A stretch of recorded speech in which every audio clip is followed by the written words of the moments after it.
आज 3 जून 2026 को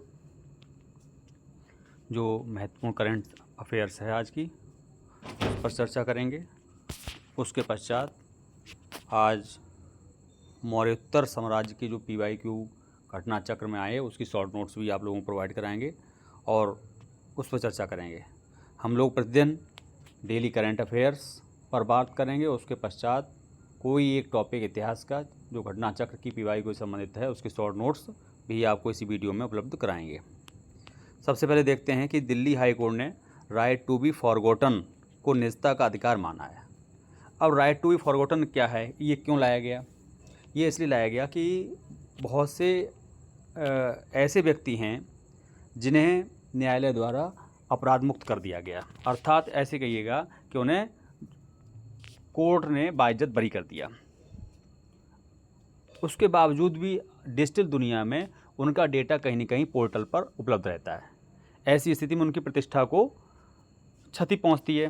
अतः ऐसी स्थिति में कोर्ट ने ये आदेश दिया है कि जिन लोगों को कोर्ट ने बाइज्जत बरी कर दिया है उनका डेटा यदि वो चाहें तो डिजिटल प्लेटफॉर्म से हटा दिया जाएगा। इसीलिए ये राइट टू बी फॉरगॉटन के अधिकार को निजता का अधिकार माना। और निजता का अधिकार आप जानते हैं कि आर्टिकल 21 के अंतर्गत आता है। ये निजता का अधिकार जो है वो KS पुट्टास्वामी बाद में 2017 में इस निजता के अधिकार को मूल अधिकार का दर्जा दिया गया था। ये महत्वपूर्ण है, ये आपके GK और GS के लिए महत्वपूर्ण चीज़ है कि पूछ सकते हैं कि निजता के अधिकार को किस बाद में मूल अधिकार का दर्जा दिया गया, तो आप बता सकते हैं KS पुट्टास्वामी बाद 2017 में। अब बात करते हैं ब्रिक्स संस्कृति कार्य समूह की दूसरी बैठक कहाँ हुई। ये बैठक जो हुई वाराणसी में हुई। वाराणसी वही जहाँ सारनाथ और भगवान बुद्ध द्वारा प्रथम उपदेश दिया गया। तो ब्रिक्स संस्कृति कार्य समूह की दूसरी बैठक वाराणसी हुई। इसका विषय जो है वो ध्यान रखना, building for resilience, innovation, cooperations and sustainability. BRICS में 5 देश तो आप जानते हैं, ब्राज़ील, रूस, भारत, चाइना और साउथ अफ्रीका, और इसके अलावा 6 देश और जो नए इसके सदस्य बने हैं। तो ओवरऑल 11 सदस्य हैं इसके। वो 6 देश कौन है? एक मिस्र है, फिर ईरान, इथोपिया, सऊदी अरब, संयुक्त अरब अमीरात और इंडोनेशिया। इस बैठक में एक आउटकम डॉक्यूमेंट तैयार किया जाएगा। उस आउटकम डॉक्यूमेंट पर चर्चा होगी अगस्त 2026 में, और जिसकी बैठक जो होगी ब्रिक्स की वो कहाँ होगी? भोपाल में होगी। एक महत्वपूर्ण यहाँ बात है कि चैट GPT की सुरक्षा संबंधी चिंताओं को लेकर के OpenAI पर मुकदमा किया गया। अमेरिका के एक राज्य है जिसने मुकदमा किया, उस राज्य का नाम क्या है? फ्लोरिडा। ये भी ध्यान देते चलें कि फ्लोरिडा राज्य की राजधानी है वो क्या है? टलाहैसी। ये महत्वपूर्ण है कि किसी कभी कभी राज्य की राजधानी पूछ लेते हैं, तो फ्लोरिडा राज्य की राजधानी कहाँ है? टलाहैसी। यह मुकदमा जो है फ्लोरिडा के अटॉर्नी जनरल हैं जेम्स उथमेयर द्वारा दायर किया गया।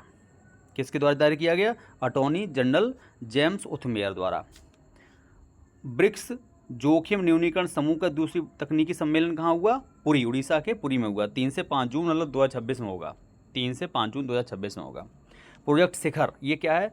इसका उद्देश्य है कि मीशो एक आप जानते हैं ई-कॉमर्स प्लेटफॉर्म है, उस पर कार्यरत जो उच्च प्रदर्शन करने वाले ई-कॉमर्स विक्रेता हैं उनकी पहचान की जाएगी, और उन विक्रेताओं को बॉम्बे स्टॉक एक्सचेंज BSE में सूचीबद्ध करने के लिए उन्हें दिशा निर्देश और मार्गदर्शन दिया जाएगा, ताकि उनका कंपनी उनके प्रोडक्ट और व्यापक पैमाने पर सूचीबद्ध हों और उनका व्यापार का विस्तार हो। बॉम्बे स्टॉक एक्सचेंज आप जानते हैं 1875 में इसकी स्थापना हुई, और ये एशिया का सबसे पुराना बॉम्बे स्टॉक एक्सचेंज जो है सबसे पुराना एक्सचेंज है। एक और चीज़ महत्वपूर्ण है, MSME एक्ट कब लागू हुआ? 2006 में। तो ये तो आज की करंट थी। अब बात करते हैं मौर्य साम्राज्य पर। मौर्य साम्राज्य की ये साथ में ट्रेडिशनल करंट के साथ ट्रेडिशनल GS का भी हम पूरा एक चैप्टर लेंगे, और उस चैप्टर को जो भी अब तक PYQ आए हैं उन PYQ के महत्वपूर्ण जो शॉर्ट नोट्स है वो हम इसके माध्यम से आपको कराएंगे। और मेरा उद्देश्य सिर्फ वो है कि ऐसे लोग जो परीक्षाओं में लगातार तैयारी कर रहे हैं लेकिन सफलता नहीं मिल रही है, तो ऐसी स्थिति में मेरा फोकस केवल उन लोगों पर है कि जो बेचारे मेहनत बहुत कर रहे हैं लेकिन सफलता नहीं मिल रही है। अतः हम प्रयास करेंगे आप सब लोगों के साथ कि हम वो पढ़ें जो बहुत महत्वपूर्ण है, वो चीज़ें उन पर समय बर्बाद न करें जो कम महत्वपूर्ण हैं या परीक्षाओं में कम आती हैं।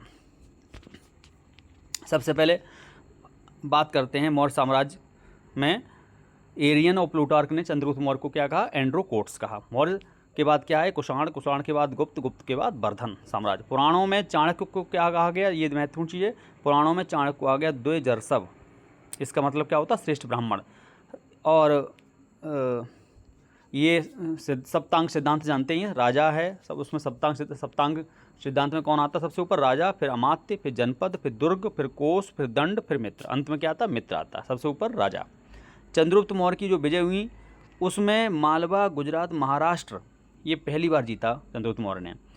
जैन ग्रंथ के अनुसार सौराष्ट्र अवंती की भी विजय जो है चंद्रगुप्त मौर्य ने की थी। चंद्रगुप्त मौर्य का साम्राज्य कहाँ से कहाँ तक था? हिंदू कुश से लेकर के बंगाल की खाड़ी, और अगर उत्तर में हिमालय से लेकर दक्षिण में मैसूर तक। दीपवंश और महावंश के अनुसार अशोक के समय तृतीय बौद्ध संगति कहाँ हुई? पाटलिपुत्र में। बस ये महत्व पूछ सकते हैं कि अशोक के समय तृतीय बौद्ध संगति जो पाटलिपुत्र हुई थी वो किसके अनुसार, कौन से दो ग्रंथ हैं जिनके अनुसार ये बौद्ध ग्रंथि पाटलिपुत्र हुई? तो कौन है? दीपवंश और महावंश।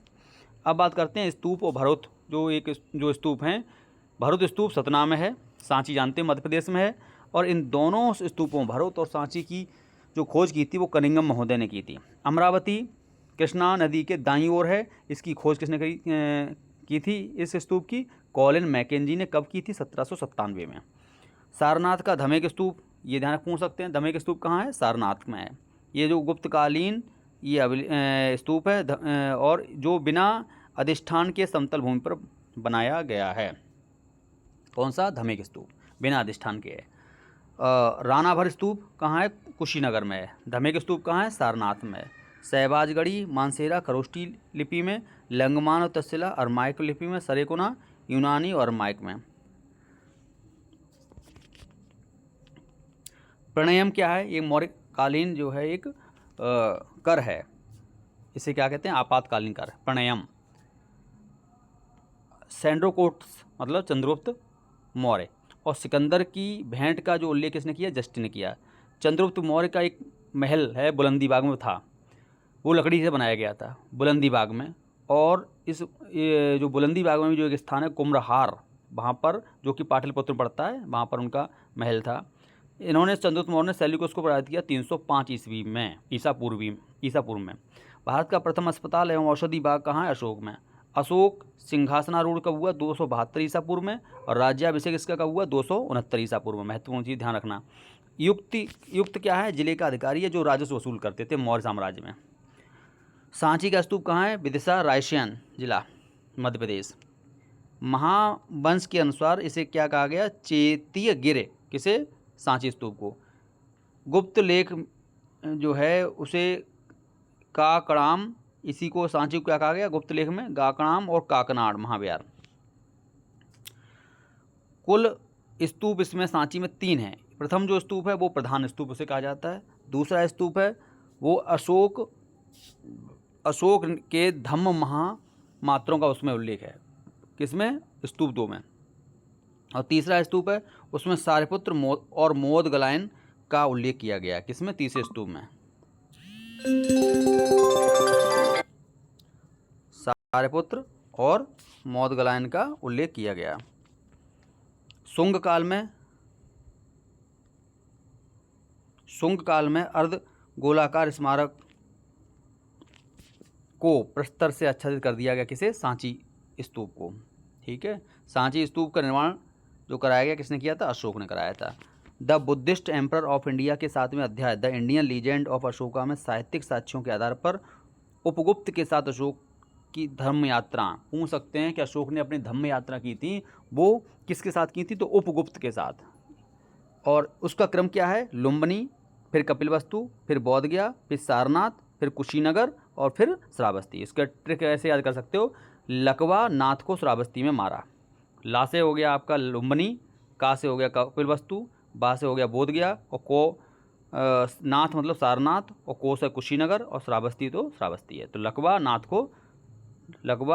नाथ को श्रावस्ती में मारा। ठीक है।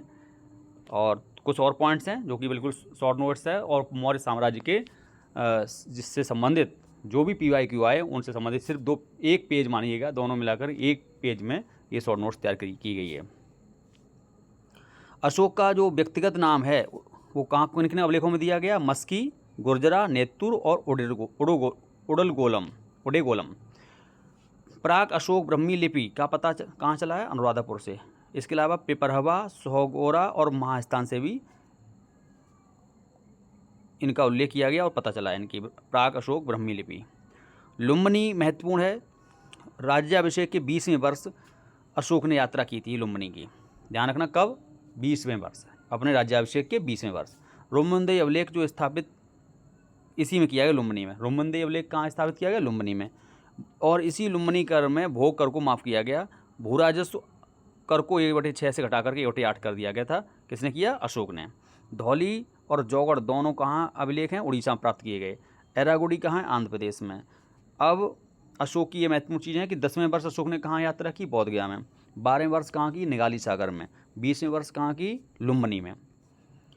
इतिवृत्तों, राजवंशी इतिहासों, वीरगाथाओं को कंठस्थ करने वाला उसे क्या कहते थे? मागध। राणियों अशोक का उल्लेख कहाँ किया गया? कंगनहल्ली अभिलेख है। ये कंगनहल्ली कहाँ है? कर्नाटक में, भीमा नदी के किनारे है। बौद्ध स्तूप है ये कंगनहल्ली। इसमें ही अशोक को क्या कहा गया? राणियों अशोक। भब्रू एक शिलालेख है जहाँ पर अशोक ने स्वयं को मगध का सम्राट घोषित किया और इसने स्वयं को बौद्ध धर्मावलंबी भी घोषित किया। कहाँ? भब्रू शिलालेख में इस बात का उल्लेख है। फिर से दोबारा रिवीजन पे बहुत ध्यान देना आप लोगों को। भब्रू शिलालेख है, उसमें क्या 2 बातें कही। एक तो ये कि अशोक ने स्वयं को मगध का सम्राट घोषित किया, दूसरा अशोक को बौद्ध धर्मावलंबी घोषित किया गया। 10वें वर्ष तो है ही बोध गया, 12वें वर्ष निगाली सागर और 20वें वर्ष लुम्बिनी की यात्रा की थी अशोक ने। अब ये शिलालेख महत्वपूर्ण, पहला पशु बलि निषेध। दूसरा शिलालेख है राज्य में राज्य कुछ जो है चोल है, चेर है, पांड्य है, केरल पुत्र आदि राज्यों का उल्लेख है दूसरे शिलालेख में। तीसरे में प्रादेशिक रज्जुक युक्ति और ये सब क्या करेंगे? 5वें वर्ष, प्रति 5वें वर्ष राज्य का दौरा करेंगे। तीसरे शिलालेख में ये उसका उल्लेख है। और ये जो घोषणा की थी कि प्रादेशिक रज्जुक और युक्ति जो है प्रति 5वें वर्ष राज्य का दौरा करेंगे, ये 12वें वर्ष घोषणा की थी राज्याभिषेक की। किसने? अशोक ने। चौथे शिलालेख में क्या है? भेरी घोष की जगह धम्म घोष का पालन किया जाएगा। 5वें शिलालेख में धम्म महापात्र का उल्लेख किया गया, धम्म महामात्र का उल्लेख किया गया। और धम्म महामात्र का उल्लेख जो किया गया वो अशोक ने अपने राज्याभिषेक के 14वें वर्ष धम्म महामात्रों की नियुक्ति की थी। धम्म महामात्र कब किए गए? 14वें वर्ष। 6वें शिलालेख में क्या है कि प्रतिवेदक जनता के हाल से सर्वत्र अवगत कराएंगे। 7वें सभी संप्रदायों के लोग सर्वत्र निवास कर सकते हैं। मतलब 7, ऐसे याद रखो, 7 निवास, साथ में रहेंगे तो सभी संप्रदायों के लोग सर्वत्र निवास। 8वें शिलालेख में क्या गया? धम्म यात्रा का उल्लेख किया गया। बोध गया से धम्म यात्रा शुरुआत की थी अशोक ने और अपने राज्याभिषेक के 10वें वर्ष। दाह सेवकों के प्रति शिष्टव्यवहार रखेंगे, 9वें शिलालेख में कहा गया। 10वें शिलालेख में क्या है? यश कीर्ति की जगह धम्म का पालन किया जाएगा। 11वें शिलालेख में क्या है? धम्म जैसा कोई दान नहीं है। 12वें शिलालेख में क्या कहा गया? धार्मिक सहिष्णुता पर ध्यान दिया गया। 13वें शिलालेख में धम्म विजय का उल्लेख किया गया और यह राज्याभिषेक के 8वें वर्ष धम्म विजय की गई और 216 ईसा पूर्व में। अशोक के 5 यवन राजाओं के संबंध, एक तो सीरिया में कौन थे? एंटियोकस द्वितीय, मिस्र में तुर्मय और मैसेडोनिया में अंतकिनी या एंटियोगोनस, मग में साइरीन या का शासक, एपीरस में अलेक्जेंडर। तलार्क क्या थे? रात्रि सुरक्षा कर्मियों का अधिकारी, उसे क्या कहते थे? मौर्य काल में तलार्क कहते थे। लास्ट है पाटलिपुत्र के नगर प्रशासन का वर्णन किसमें किया गया? इंडिका में। इंडिका में कहाँ क्या किया गया? इंडिका में पाटलिपुत्र के नगर प्रशासन का वर्णन किया गया। समाहर्ता क्या है? राजस्व एकत्र करने वाला अधिकारी था। बलादेव क्या है? चुंगी का अधिकारी या चुंगी का सुरक्षक। सहसाधिपति ये भी मौर्य साम्राज्य में एक अधिकारी था, इसके ये चोरी डकैती के मुकदमे का अधिकारी था। और पट्टकोल क्या? ग्रामीण कर वसूल करने वाला अधिकारी था, पट्टकोल। तो इस प्रकार से आज 3 जून की करंट भी कंप्लीट कराएगी और मौर्य साम्राज्य से संबंधित पूरा एक चैप्टर PYQ को शॉर्ट नोट्स में आपको प्रोवाइड कराया गया। बहुत बहुत धन्यवाद। आप लोग प्रतिदिन जो भी टॉपिक कराए जाएं, जो करंट उसे नोट्स बनाते रहें, तैयार करते रहें। बहुत बहुत धन्यवाद।